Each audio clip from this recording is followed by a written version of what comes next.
April 14. From Joshua. But when the people of Gibeon heard what Joshua had done to Jericho and Ai, they resorted to deception to save themselves. They sent ambassadors to Joshua, loading their donkeys with weathered saddlebags and old patched wineskins. They put on worn-out patched sandals and ragged clothes, and the bread they took with them was dry and moldy. When they arrived at the camp of Israel at Gilgal, they told Joshua and the men of Israel, "We have come from a distant land to ask you to make a peace treaty with us." The Israelites replied to these Hivites, "How do we know you don't live nearby? For if you do, we cannot make a treaty with you." They replied, "We are your servants." "But who are you?" Joshua demanded. "Where do you come from?" They answered, "Your servants have come from a very distant country. We have heard of the might of the Lord your God and of all he did in Egypt. We have also heard what he did to the 2 Amorite kings east of the Jordan River, King Sihon of Heshbon and King Og of Bashan, who lived in Ashtaroth. So our elders and all our people instructed us, 'Take supplies for a long journey. Go, meet with the people of Israel and tell them, "We are your servants. Please make a treaty with us." This bread was hot from the ovens when we left our homes. But now, as you can see, it is dry and moldy. These wineskins were new when we filled them, but now they are old and split open. And our clothing and sandals are worn out from our very long journey." So the Israelites examined their food, but they did not consult the Lord. Then Joshua made a peace treaty with them and guaranteed their safety. And the leaders of the community ratified their agreement with a binding oath. 3 days after making the treaty, they learned that these people actually lived nearby. The Israelites set out at once to investigate and reached their towns in 3 days. The names of these towns were Gibeon, Kephirah, Beeroth, and Kiriath-Jearim.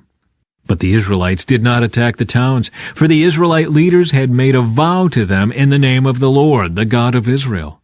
The people of Israel grumbled against their leaders because of the treaty, but the leaders replied, "Since we have sworn an oath in the presence of the Lord, the God of Israel, we cannot touch them. This is what we must do. We must let them live, for divine anger would come upon us if we broke our oath. Let them live." So they made them woodcutters and water carriers for the entire community, as the Israelite leaders directed. Joshua called together the Gibeonites and said, "Why did you lie to us? Why did you say that you live in a distant land when you live right here among us? May you be cursed. From now on you will always be servants who cut wood and carry water for the house of my God." They replied, "We did it because we, your servants, were clearly told that the Lord your God commanded his servant Moses to give you this entire land and to destroy all the people living in it. So we feared greatly for our lives because of you. That is why we have done this. Now we are at your mercy. Do to us whatever you think is right." So Joshua did not allow the people of Israel to kill them. But that day he made the Gibeonites the woodcutters and water carriers for the community of Israel and for the altar of the Lord, wherever the Lord would choose to build it. And that is what they do to this day. Adoni-Zedek, king of Jerusalem, heard that Joshua had captured and completely destroyed Ai and killed its king, just as he had destroyed the town of Jericho and killed its king. He also learned that the Gibeonites had made peace with Israel and were now their allies. He and his people became very afraid when they heard all this, because Gibeon was a large town, as large as the royal cities and larger than Ai, and the Gibeonite men were strong warriors. So King Adoni-Zedek of Jerusalem sent messengers to several other kings, Hoham of Hebron, Piram of Jarmuth, Japhiah of Lachish, and Deber of Eglon. "Come and help me destroy Gibeon," he urged them, "for they have made peace with Joshua and the people of Israel." So these 5 Amorite kings combined their armies for a united attack. They moved all their troops into place and attacked Gibeon. The men of Gibeon quickly sent messengers to Joshua at his camp in Gilgal. "Don't abandon your servants now," they pleaded. "Come at once, save us, help us, for all the Amorite kings who live in the hill country have joined forces to attack us." So Joshua and his entire army, including his best warriors, left Gilgal and set out for Gibeon. "Do not be afraid of them," the Lord said to Joshua, "for I have given you victory over them. Not a single one of them will be able to stand up to you." Joshua traveled all night from Gilgal and took the Amorite armies by surprise. The Lord threw them into a panic, and the Israelites slaughtered great numbers of them at Gibeon. Then the Israelites chased the enemy along the road to Beth-horon, killing them all along the way to Azekah and Makkedah. As the Amorites retreated down the road from Beth-horon, the Lord destroyed them with a terrible hailstorm from heaven that continued until they reached Azekah. The hail killed more of the enemy than the Israelites killed with the sword. On the day the Lord gave the Israelites victory over the Amorites, Joshua prayed to the Lord in front of all the people of Israel. He said, "Let the sun stand still over Gibeon, and the moon over the valley of Ajalon." So the sun stood still and the moon stayed in place until the nation of Israel had defeated its enemies. Is this event not recorded in the book of Jashar? The sun stayed in the middle of the sky, and it did not set as on a normal day. There has never been a day like this one before or since when the Lord answered such a prayer. Surely the Lord fought for Israel that day. Then Joshua and the Israelite army returned to their camp at Gilgal. Joshua kills the 5 southern kings. During the battle, the 5 kings escaped and hid in a cave at Makkedah. When Joshua heard that they had been found, he issued this command: "Cover the opening of the cave with large rocks, and place guards at the entrance to keep the kings inside. The rest of you continue chasing the enemy and cut them down from the rear. Don't give them a chance to get back to their towns, for the Lord your God has given you victory over them." So Joshua and the Israelite army continued the slaughter and completely crushed the enemy. They totally wiped out the 5 armies except for a tiny remnant that managed to reach their fortified towns. Then the Israelites returned safely to Joshua in the camp at Makkedah. After that, no one dared to speak even a word against Israel. Then Joshua said, "Remove the rocks covering the opening of the cave and bring the 5 kings to me." So they brought the 5 kings out of the cave, the kings of Jerusalem, Hebron, Jarmuth, Lachish, and Eglon. When they brought them out, Joshua told the commanders of his army, "Come and put your feet on the kings' necks." And they did as they were told. "Don't ever be afraid or discouraged," Joshua told his men. "Be strong and courageous, for the Lord is going to do this to all of your enemies." Then Joshua killed each of the 5 kings and impaled them on 5 sharpened poles, where they hung until evening. As the sun was going down, Joshua gave instructions for the bodies of the kings to be taken down from the poles and thrown into the cave where they had been hiding. Then they covered the opening of the cave with a pile of large rocks, which remains to this very day. Israel destroys the southern towns. That same day Joshua captured and destroyed the town of Makkedah. He killed everyone in it, including the king, leaving no survivors. He destroyed them all, and he killed the king of Makkedah as he had killed the king of Jericho. Then Joshua and the Israelites went to Libnah and attacked it. There, too, the Lord gave them the town and its king. He killed everyone in it, leaving no survivors. Then Joshua killed the king of Libnah as he had killed the king of Jericho. From Libnah, Joshua and the Israelites went to Lachish and attacked it. Here again the Lord gave them Lachish. Joshua took it on the 2nd day and killed everyone in it, just as he had done at Libnah. During the attack on Lachish, King Horam of Gezer arrived with his army to help defend the town. But Joshua's men killed him and his army, leaving no survivors. Then Joshua and the Israelite army went on to Eglon and attacked it. They captured it that day and killed everyone in it. He completely destroyed everyone, just as he had done at Lachish. From Eglon, Joshua and the Israelite army went up to Hebron and attacked it. They captured the town and killed everyone in it, including its king, leaving no survivors. They did the same thing to all of its surrounding villages. And just as he had done at Eglon, he completely destroyed the entire population. Then Joshua and the Israelites turned back and attacked Debir.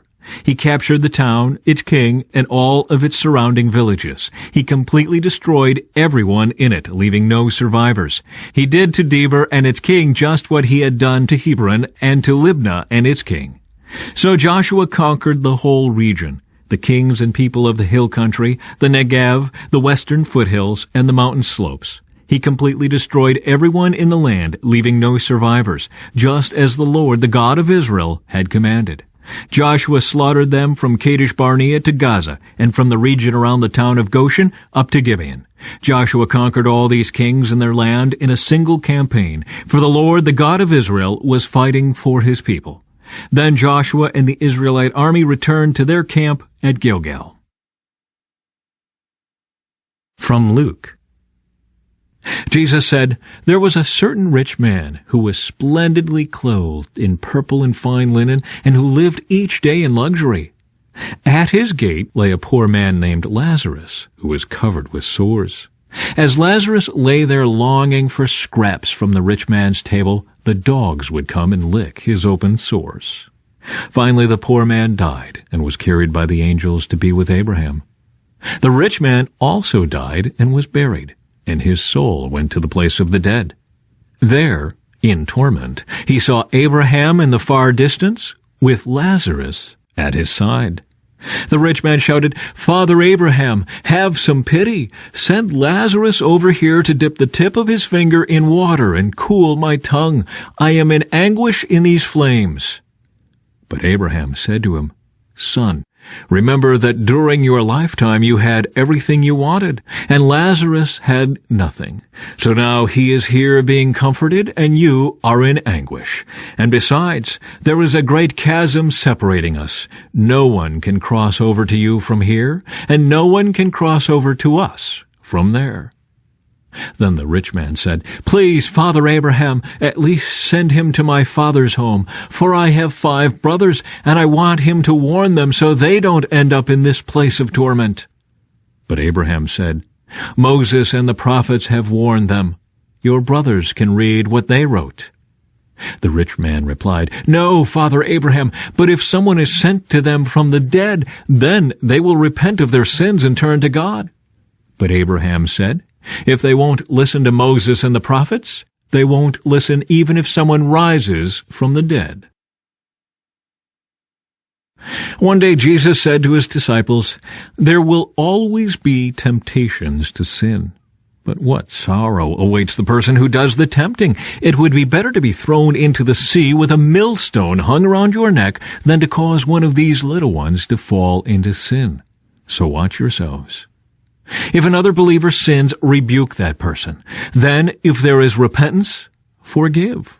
Even if that person wrongs you 7 times a day, and each time turns again and asks forgiveness, you must forgive." The apostle said to the Lord, "Show us how to increase our faith." The Lord answered, "If you had faith, even as small as a mustard seed, you could say to this mulberry tree, 'May you be uprooted and thrown into the sea,' and it would obey you. When a servant comes in from plowing or taking care of sheep, does his master say, 'Come in and eat with me'? No, he says, 'Prepare my meal, put on your apron, and serve me while I eat. Then you can eat later.' And does the master thank the servant for doing what he was told to do? Of course not. In the same way, when you obey me, you should say, 'We are unworthy servants who have simply done our duty.'" Psalm 83. O God, do not be silent. Do not be deaf. Do not be quiet, O God. Don't you hear the uproar of your enemies? Don't you see that your arrogant enemies are rising up? They devise crafty schemes against your people. They conspire against your precious ones. "Come," they say, "let us wipe out Israel as a nation. We will destroy the very memory of its existence." Yes, this was their unanimous decision. They signed a treaty as allies against you, these Edomites and Ishmaelites, Moabites and Hagrites, Gebalites, Ammonites, and Amalekites, and people from Philistia and Tyre. Assyria has joined them too, and is allied with the descendants of Lot. Do to them as you did to the Midianites, and as you did to Sisera and Jabin at the Kishon River. They were destroyed at Endor, and their decaying corpses fertilized the soil. Let their mighty nobles die as Oreb and Zeeb did.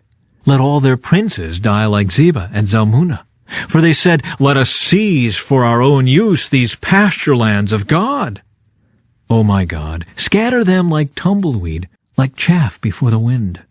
As a fire burns a forest, and as a flame sets mountains ablaze, chase them with your fierce storm, terrify them with your tempest, utterly disgrace them until they submit to your name, O Lord. Let them be ashamed and terrified forever. Let them die in disgrace. Then they will learn that you alone are called the Lord, that you alone are the Most High, supreme over all the earth. From Proverbs. Lazy people want much, but get little.